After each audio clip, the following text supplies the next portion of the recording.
J'ai toujours eu un attachement assez particulier à Disneyland Paris. Depuis que je suis tout petit, j'ai l'habitude d'y aller au moins une fois par an, quitte à parfois sécher les cours afin de pouvoir profiter pleinement du parc. Ce fut d'ailleurs l'un de mes premiers sujets de Pop Culture Time, mais à l'époque je n'allais pas autant en profondeur que je le voulais sur les sujets, et j'ai donc pris la décision d'en reparler avec vous aujourd'hui. Je voudrais donc qu'on voit ensemble la face cachée de Disneyland Paris, les petites informations à côté desquelles vous êtes probablement passé si vous n'êtes pas un passionné par Disney ou par le parc, et qui peuvent peut-être enrichir votre prochaine expérience, ou même votre première expérience si vous n'y connaissez pas grand chose. Donc clairement, si vous êtes un habitué du parc, vous n'apprendrez peut-être pas énormément de choses en voyant cette vidéo, même si je vous donne aussi mon ressenti à propos de ça.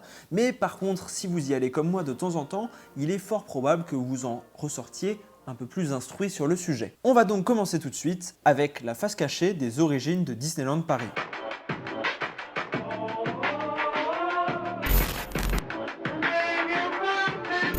Disneyland Paris ouvre ses portes le 12 avril 1992 sous le nom d'Euro Disney. Mais son histoire remonte à des temps bien antérieurs. En effet, après le succès du premier Disneyland en Californie en 1955, Disney décide d'en implanter un en Floride, puis au Japon en 1983. L'année suivante, des discussions officieuses commencent avec le gouvernement français en place à l'époque pour un nouveau parc en Europe et donc en France. Pour l'anecdote, il était d'abord question de le mettre en place à Marseille, ou à Toulon. En 1985, les négociations deviennent publiques et alors que Disney demande de plus en plus de subventions de l'État, l'Espagne se propose pour accueillir Euro Disney. Chaque pays va alors tout faire pour remporter les négociations à coût d'aide de plusieurs millions d'euros et de mise à disposition de terrains et d'infrastructures extrêmement importantes. Finalement, la France l'emportera.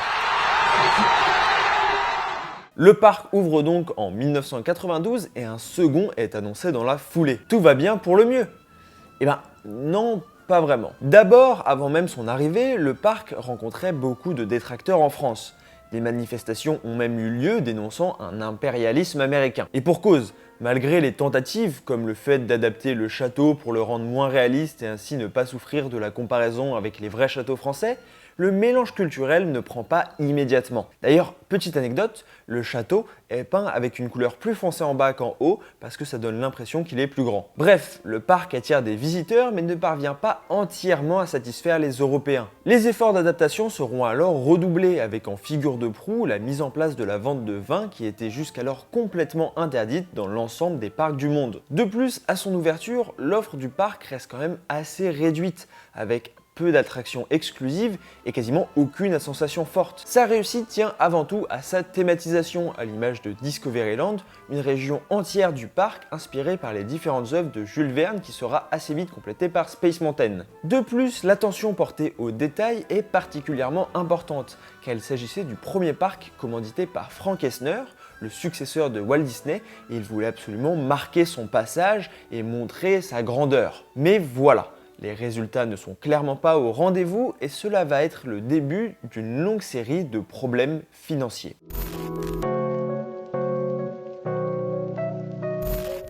Seulement 2 ans après son ouverture, Euro Disney se retrouve au bord de la faillite. La dette contractée s'élève à près de 3 milliards d'euros et plusieurs négociations ont alors eu lieu pour abandonner des intérêts avec les différentes banques. Et ce n'est que le début. Pour tenter de renverser la vapeur, le parc change de nom pour Disneyland Paris, Euro étant trop lié à la devise monétaire et à l'argent. De même, la nouvelle attraction phare Space Mountain est inaugurée et est donc censée ramener beaucoup plus de monde et faire de la publicité. Cependant, les problèmes financiers ne seront pas sans conséquences et vont laisser une trace qui restera pendant très longtemps dans l'ADN du parc européen. Trop d'argent avait été investi en premier lieu, avec trop de risques. Le futur sera alors à l'opposé. L'ensemble des parcs Disney se retrouve donc restreint financièrement, à l'image du Disney California Adventure, un nouveau parc qui est très petit et manque énormément de thématisation et déçoit une grande partie du public. Alors, quand Disney doit construire un second parc à Paris, sous peine de céder le terrain au gouvernement français, le résultat est loin d'être à la hauteur de la réputation de l'entreprise. En 2002, Walt Disney Studios ouvre ses portes. Initialement inspiré du parc Disney MGM Studios qui cartonne aux États-Unis, le parc ne compte que 10 attractions. Il attendait à son ouverture près de 4 millions de visiteurs. Il ne les atteindra pas avant 2010. De 2002 à 2007, Disneyland Paris vit une période sombre à base de restrictions budgétaires et restructuration de dettes. Les nouveautés se font rares, trop rares, et les attractions se font vieillissantes. Surtout que le parc commence à faire un peu pâle figure à côté de ses confrères. Si on peut aisément comprendre que le Disney World d'Orlando reste dominant, on ne peut que s'émerveiller devant les nouvelles attractions des Disneyland asiatiques qui semblent manquer cruellement à la France. Depuis 10 ans, une seule nouvelle attraction a fait son apparition, il s'agit de Ratatouille. C'est d'ailleurs l'une des 8 exclusivités que l'on a par rapport au reste du monde. Ce qui peut paraître beaucoup, sauf que comme on le voit avec cette liste, à part Crush Coaster et Phantom Manor, il y a surtout des attractions mineures. Le parc manque donc de nouveautés et d'exclusivité.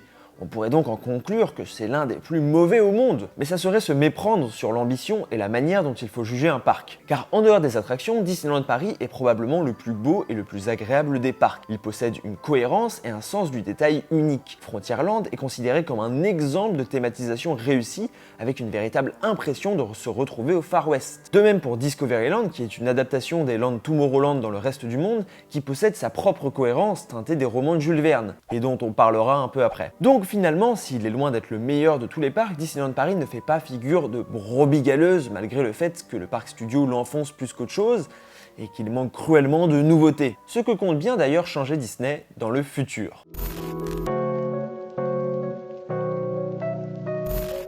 Effectivement, avant de vous livrer mon analyse finale sur Disneyland Paris, je voulais vous parler de son futur, qu'on puisse apprécier globalement le parc. À première vue, on va pas se mentir, du lourd s'annonce. Du très lourd même. En effet, ce n'est pas un, mais 2 nouveaux lands qui vont ouvrir leurs portes au parc Walt Disney Studios. Un premier dans les 3 prochaines années, appelé Avengers Campus, qui sera composé d'une toute nouvelle attraction Spider-Man interactive. Certaines rumeurs parlent d'un système révolutionnaire s'inspirant de l'attraction Buzz l'éclair, où on se retrouverait dans la peau de Spider-Man à pouvoir tisser des toiles et interagir avec le décor avec une expérience unique à chaque fois. On retrouvera aussi un coaster Iron Man en lieu et place du défunt Rock'n'Roller Coaster, qui est sûrement une des meilleures attractions du parc, qui devrait reprendre le même parcours mais cette fois thématisé avec le personnage de Tony Stark. Ce qui peut paraître incroyable, même si j'ai quelques réticences dont je vous ferai part dans l'analyse finale. Ce land sera situé au fond du parc, à côté de l'autre nouveauté, le land de la Reine des Neiges, qui viendra un peu plus tard. Composé d'une unique attraction dont on ne sait pas grand chose, des informations semblent indiquer qu'il sera question d'une reproduction du village d'Elsa, avec notamment la construction d'une montagne et d'un lac qui s'annonce impressionnant. De plus, un land Star Wars, à l'image de ceux qui ont été faits à l'étranger, mais en plus petit, est prévu pour l'horizon 2025. Toujours pas hypé, le coût total serait estimé à plus de 2 milliards d'euros. À titre de comparaison, pour l'attraction et le Miniland Paris Ratatouille, il était question de 250 millions d'euros, soit 8 fois moins. On peut donc se dire que l'avenir s'annonce radieux pour Disneyland Paris, et à raison. Mais c'est là que j'aimerais vous donner mon analyse de la situation globale de Disneyland et tempérer un peu tout ça.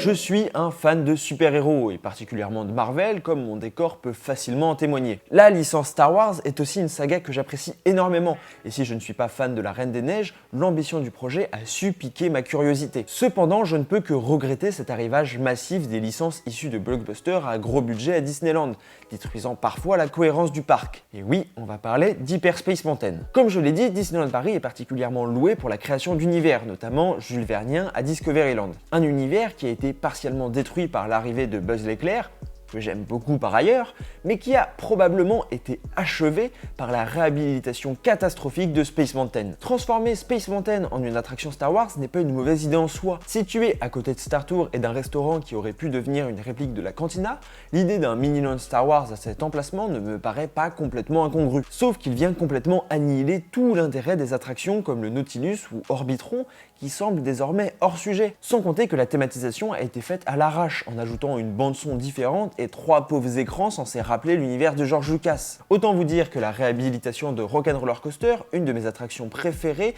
me fait un peu peur. De plus, le nouveau land Star Wars prévu est situé dans le parc Studio, à l'opposé de ces attractions. Mais d'après mes informations, ça permettrait à Space Mountain de redevenir une attraction inspirée par l'univers de Jules Verne et donc de redonner une cohérence à cette partie du parc qui en manque actuellement cruellement. Bref, je conclurai en disant que si on m'avait proposé de mettre partout des attractions Marvel il y a 4 ans, j'aurais sûrement explosé de joie. Mais à force de me renseigner sur le sujet, j'ai compris que l'atout majeur de Disneyland était justement de proposer des histoires originales à travers des attractions. Si je suis tant attaché à la Tour de la Terreur, c'est parce qu'elle a réussi à me faire aimer l'univers de la 4ème dimension avant même que j'en voie un seul épisode. Alors autant vous dire que quand je la vois se faire thématiser avec les Gardiens de la Galaxie dans le reste du monde et que je vois sa proximité géographique du Avengers Campus, j'ai un peu peur. Pour autant, je suis très heureux des projets de Disneyland Paris et j'ai vraiment hâte de voir ce que cela va donner. Mais est-ce que le parc ne risque pas de perdre son âme créative qui faisait sa spécificité en se pliant à de grosses franchises populaires? Doit-on juger un parc sur son nombre d'exclusivités, ses nouveautés,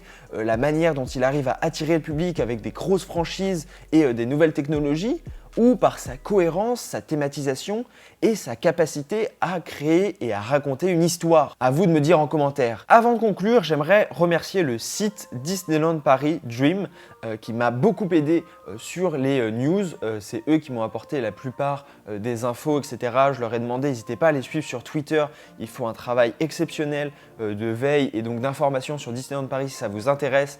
Encore merci à eux, ils sont très sympathiques. J'aimerais aussi remercier et vous conseiller d'aller regarder les vidéos de Johan Soupli qui est passionné de parcs d'attractions et qui parle de Disneyland Paris et qui est notamment, lui, très pointu sur ce qu'est de la thématisation, etc. N'hésitez pas à aller le voir, c'est beaucoup plus approfondi sur sa chaîne. Dites-moi en commentaire ce que vous avez pensé du format, encore une fois, il est encore améliorable, je suis sûr. On se retrouve cette semaine pour des lives ou alors dimanche prochain 15h pour la vidéo sur la cancel culture qui s'annonce très compliquée, je vais pas vous mentir. On se retrouve donc très bientôt. Merci à tous de me suivre. N'hésitez pas à vous abonner, à mettre la cloche, c'est extrêmement important, tout comme le pouce bleu.